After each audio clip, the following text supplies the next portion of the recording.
Rikthehemi në episodin e radhës të Pro Ligj Podcast, në një shoqëri si kjo e jona, ku shpeshherë në familjet shqiptare krijohen problematika mbi trashëgimin apo dhurimet që familjarë të ndryshëm bëjnë, kemi ftuar për të folur për këtë temë ligjore avokaten Elona Berki. Elona, mirë se erdhe. Faleminderit për pranimin e ftesës. Mirë se ju gjeta dhe është kënaqësi dhe ju uroj për misionin dhe për emisionin. Faleminderit nga zemra. Elona, çfarë është trashëgimia ligjore dhe ajo testamentare? Okej. Trashëgimia ligjore rregullohet nga Kodi Civil, neni 316 dhe vijues dhe është e parashikuar në dy forma. Kemi në dy mënyra, pra trashëgimi ligjore dhe trashëgimi testamentare. Trashëgimia në thelb është kalimi i të drejtave pasurore nga trashëgimlënësi, personi që ndron jetë, te trashëgimtari apo trashëgimtarët sipas radhës së parashikuar me ligj në rastin e trashëgimisë ligjore dhe apo sipas radhës dhe disponimit të parashikuar në testament nëse është bërë testament. Ku bëhet një akt i trashëgimisë ligjore, si bëhet ai, si çelet një trashëgimi ligjore dhe ku bëhet një testament për të gjithë të interesuarit që na dëgjojnë. Po, çelja e trashëgimisë ligjore bëhet në momentin direkt pas vdekjes së personit dhe bëhet tek një noter, tek një zyrnoterie. Dhe ku mund të vej një person i interesuar që ka një interes të ligjshëm normalisht për të çelur dëshminë e trashëgimisë. Dhe mjafton të paraqisë certifikatën e vdekjes dhe një certifikat familjare që tregon lidhjen me personin e ndjer. Direkt pastaj noteri kërkon disa dokumenta, të cilat i mbledhin bashkërisht, nëse nuk i disponon dhe bën çeljen e trashëgimisë. Me çeljen e trashëgimisë njoftohen dhe të gjithë trashëgimtarët e tjerë ligjor që dalin nga radha e certifikatës familjare. E trungut familjar. Elona, nëse një person mendon që ka personi trashëgimlënës gëzon ose ka lënë një testament, ku identifikohet testamenti ligjor për çdo të interesuar? Po, në momentin e parë që paraqitet te noteri, një nga kontrollet që bën noteri në sistemin e tij të dhomës kombëtare të noterisë është nëse ka apo jo testament, dhe normalisht i del në sistem që ka testament. Në atë moment vetë noteri ku je paraqitur të këshillon të paraqitesh tek noteri, domethënë vazhdimi i çeljes trashëgimisë do të bëhet dëshmia finale, do të bëhet tek noteri dhe është e detyrueshme të bëhet tek noteri i cili mban testamentin. Domethënë nuk mund të bëhet si normalisht e parashikon ligji, në rastet ku nuk ka testament, çelja trashëgimisë bëhet në çfarëdo lloj noteri të vendbanimit të fundit të personit që ka ndruar jetë. Pra, qëndrojmë pak te ky fakt, te vendbanimi i fundit i personit që ka ndëruar jetë, tek i ndjerit, tek vendbanimi të ndjerit. A mundet, po kjo, a ka lidhje me vendodhjen ku gjenden pasuritë e paluajtshme të këtij individi trashëgimlënës? Ka një rend ku bazohet ligji, domethënë kriteri i parë është vendi i vdekjes së personit. Domethënë, nëse dihet vendi i vdekjes dhe i vendbanimit të fundit, ai është vendi ku domethënë një noter të atij qyteti duhet të paraqitesh. Kurse në qoftë se nuk dihet vendbanimi i fundit, kriteri tjetër është pasuria. Identifikimi, domethënë një noter i vendit ku është lënë pasuria ose të paktën pjesa e madhe, nëse pasuria është shpërndar, pjesa më e madhe e pasurisë. E kësaj pasurie të paluajtshme, ku gjenden masivisht. Po, të zone. Në momentin që një person ndëron jetë dhe duhet të çelë trashëgimia ligjore, sa është afati ligjor për çeljen e trashëgimisë ligjore dhe a ka penalitete nëse kjo trashëgimi nuk çelet në kohë? Po, afat ligjor nuk ka dhe nuk ka penalitete, por e këshillueshme është për të disponuar për pasurinë, se përndryshe nuk disponon dot lirisht për pasurinë që ka ngelur, sepse nëse nuk çelet dëshmia e trashëgimisë, pasuria do të ngelet në emër të vazhdimisht në emër të një personit të cilit nuk jeton më, dhe ti nuk mund të disponosh, nuk mund ta hapësh me qira, nuk mund ta tjetërsosh, nuk mund ta gëzosh në mënyrën e plotë si do gëzoje të drejtat e pronësisë, sikur të ishe i regjistruar ti në emër në certifikat pronësie. Kështu që është e këshillueshme për të bërë që në momentet e para. Penalitetet lindin në momentin nëse neve kemi bërë çeljen e trashëgimisë dhe nuk e kemi regjistruar në hipotek. Kjo është një gjë për të cilën dhe noteri të informon paraprakisht, por e lihet në dorë të personave që bëjnë të trashëgimtarëve. Nëse e bëjnë apo nuk e bëjnë në momentin kur duan ta bëjnë. E mira është ta bëjnë brenda 30 ditëve, pasi në atë moment fillojnë penalitetet dhe janë megjithë ka matë vonesa, vend dhe goxha të larta mund të arrijnë dhe 3 milion lekë, që është maksimumi që parashikon ASHK-ja në momentin e vonesës së regjistrimit të aktit. Pasi normalisht si dëshmia e trashëgimisë, si për shembull dhe akti i dhurimit, që ne do flasim më vonë, janë akte që tjetërsojnë pasurinë dhe bëjnë kalim të pronësisë në persona të tjerë. Kështu që detyrimisht duhet të regjistrohen në ASHK që të kenë dhe vlerë ligjore të plotë dhe të jenë të njohura dhe të efektshme dhe kundrejt palëve të treta. E qartë. Nëse një person pretendon që është përjashtuar nga trashëgimia ligjore dhe tashmë është bërë çelja e aktit të trashëgimisë, ku mund ta kundërshtojë ai këtë akt dhe cila është rruga ligjore që duhet të ndjekë? Kundërshtimet zakonisht të çfarëdo lloj akti që mund të konsiderohet i pavlefshëm bëhen në gjykatë nëpërmjet një kërkesë padije dhe në rastin e trashëgimisë kemi një afat 3 vjeçar për mundësitë të kërkimit dhe të hapjes të kërkesë padisë. 3 vjet nga momenti i çeljes së dëshmisë të trashëgimisë. Domethënë është një afat që duhet kapur, sepse normalisht pas mbarimit të këtij afati, situata ngelet ajo që është e trashëgimisë. Çfarë mund të thuash për rezervën ligjore? Cilat janë ato kategori sipas kodit që nuk mund t'i përjashtosh nga trashëgimia? Po, rezerva ligjore është ai nen edhe ajo pjesë e kodit civil e cila limiton vullnetin e lirë të testatorit, të trashëgimlënësit. Në rastin kur ai ka lënë testament, domethënë e limiton për çfarë? E limiton për të mbrojtur shtresat vulnerabël që mund të quhen dhe quhen shprehimisht fëmijët e mitur nën 18 vjeç dhe të gjithë personat e paaft që do të trashëgojnë sipas radhës ligjore. Dhe ligji i mbron pikërisht duke i quajtur pjesë vulnerabël. Kjo është pjesë e sistemit ton paternal që nuk e lë të, domethënë në kundërshtim apo në ndryshim nga sistemi anglosakson, amerikan dhe ai anglez, i cili ka një liri të plotë të vullnetit dhe pas vdekjes, domethënë dhe për kalimin e pasurisë pas vdekjes. Në Shqipëri nuk lejohet, përveç rasteve që janë përcaktuar shprehimisht në ligj, siç janë rastet e padenjësisë, të cilët nuk mund të trashëgojnë.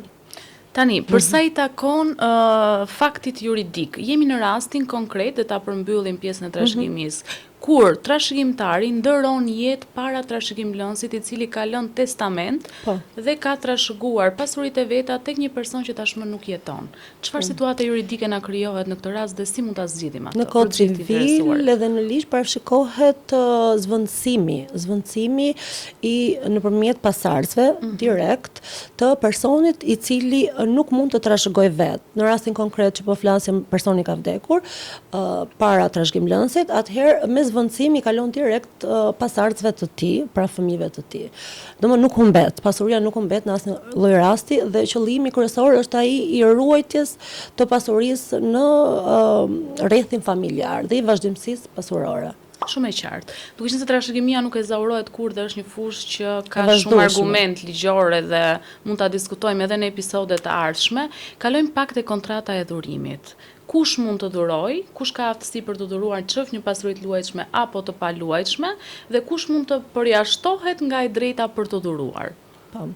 Për të dhuruar mund të dhurojë çdo person që ka zotësi juridike, domethënë mbi 18 vjeç dhe ka të drejta pasurore. Dhe mund të disponojë lirisht me pasurinë e tij. Dhurimi është një nga format apo kontratat e parashikuara për tjetërsimin e pasurisë. Dhe janë arkitrar dhurimi bashkë me trashëgimin dhe me kontratat e shitblerjes, janë arkitrarët e bazës juridike të pasurisë dhe të kalimit të pasurive. Dhurimi mund të përfitohet nga çdo person që ka zotësi të plotë për ta pranuar, pasi dhurimi është një kontratë midis dhuruesit dhe pranuesit. Domethënë shërben si vullneti për të dhuruar, domethënë për të tjetërsuar, për të kaluar pasurinë tënde dikujt pa pagesë, pa shpërblim, dhe do të jetë edhe njoja apo dëshira e pranuesit për ta pranuar dhe quhet i zaruar në këtë moment. Që nënshkrojnë të dyja palët, pra dhuruesi dhe pranuesi i dhurimit. Kur flasim për pasuri të paluajtshme, domethënë kemi një ndryshim midis pasurisë paluajtshme dhe dhurimit të sendeve të luajtshme. Për pasuritë e paluajtshme quhet konsiderohet e mbyllur kontrata vetëm në moment e njoftimit të pranimit tek dhuruesi. Kurse për sendet e luajtshme vetëm quhet e përmbyllur si kontratë në momentin e pranimit të sendit, e dorëzimit të sendit. Tek kontratat e dhurimit mund të dhurojnë vetëm individët apo edhe personat juridik mund të jenë dhurues në cilësinë e dhuruesit? Shiko, ligji nuk e ndalon, domethënë edhe personat juridik mund të dhurojnë, edhe personat fizik mund të dhurojnë dhe brenda familjes dhe jashtë familjes, pasi nuk është ndaluar. Por në praktik shifen me një sy tjetër dhe kalojnë në përsita dhe kontrole të ndryshme dhurimet që janë jashtë familjes dhe dhurimet ndërmjet personave juridik, si për shembull një SHPK, dhuron një SHPK tjetër apo një person tjetër. Mund të fshihet një kontratë e simuluar apo fiktive për të fshehur të ardhurat dhe për të kaluar pronësinë në mënyrë të paligjshme apo për të cënuar të drejtat pronësore të familjes apo në këtë rast dhe në rastin e personave juridik të një kompanie kundrejt tjetrës. Elona, qëndrojmë pak te kontratat e dhurimit, që bëhen një pasuri që dhurohet më shumë se sa një herë. Pra, nuk kalon asnjëherë me transakcion shitje, por vetëm me dhurim. Ndryshon të drejtat reale të pronësisë, e ka një X qytetar, ai ja dhuron Y-nit. Më pas, kjo pasuri e dhuruar dhurohet përsëri nga Y dhe vazhdon zinxhiri. Si taksohet kontrata e dhurimit në këto raste? Me ligjin e tatimit mbi të ardhurave që e parashikon për familjen e ngushtë nuk ka tatim, domethënë ai 15% që i tatimit mbi fitim përjashtohet kur bëhet fjalë për dhurime brenda familjes së ngushtë. Kur janë jashtë familjes së ngushtë dhe mbi vlera mbi 500.000 lekë, atëherë tatohen dhe janë 15% i fitimit. Pra i diferencës midis tashmë aktualisht 5% me 5% në këtë momentin e rivlerësimit dhe këto muaj që jemi duke bërë praktikat e rivlerësimit. Po, është e këshillueshme të përdoret, pasi është do jetë një diçka, domethënë është një paqe momentale fiskale, nga 15% bëhet 5% dhe të përfitojnë ata që kanë ndërmend dhe të dhurojnë jashtë familjes apo të bëjnë kontrata shitje. Shumë e qartë. Si mund të kundërshtohet një kontratë dhurimi për të bërë absolutisht e pavlefshme? Po, kontrata e dhurimit mund të kundërshtohet vetëm në disa raste që janë të parashikuara. Në fakt është shumë e limituar kundërshtimi. Domethënë një nga rastet është lajthitja e personit që duhet provuar. Faktohet. Që duhet faktuar normalisht me gjyq dhe me të gjitha llojet e provave të mundshme, që nuk është e lehtë për të themi të drejtën, në konkretisht nuk është e lehtë për të provuar. Kemi në rastin e nëse është specifikuar dhe ligji e parashikon që ka një detyrim ushqimor kundrejt dhuruesit dhe ky nuk zbatohet, është e drejtë të revokohet kontrata. Gjithsesi, revokimi mund të bëhet, më fal, dhe rasti tjetër është nëse ka tentuar të vrasë apo ka vrarë dhuruesin apo personat e familjes së ngushtë të dhuruesit.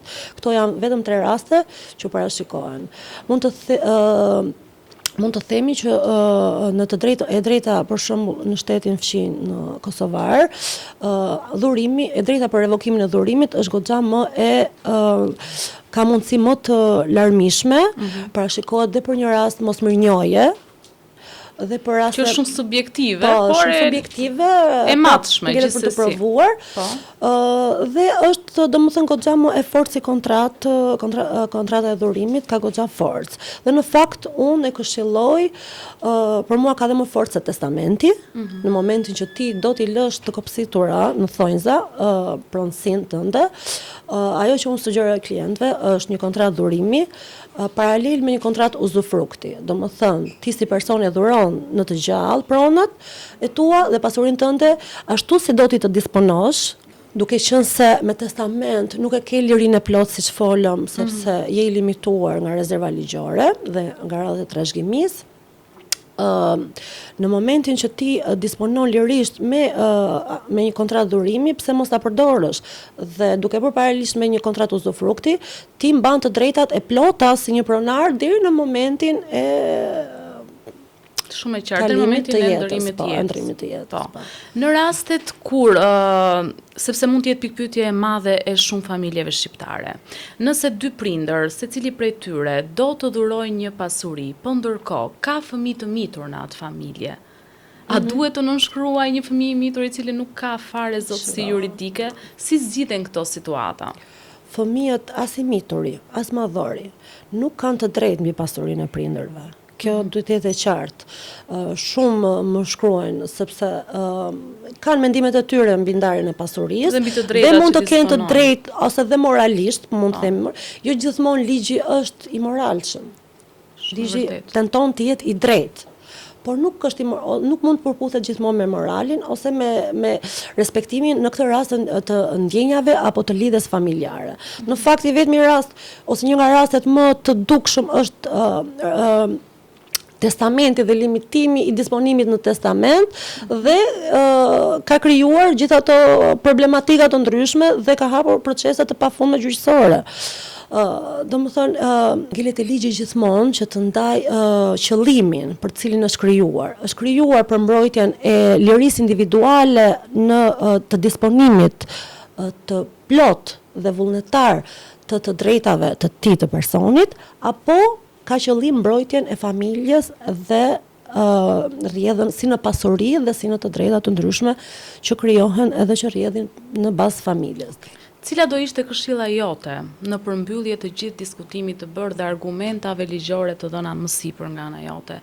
Cila do ishte këshilla jote për të gjithë njerëzit që janë të interesuar apo që janë në procese konkrete, trashëgim lënie, testamenti apo që kanë planifikim të bëjnë një akt dhurimi?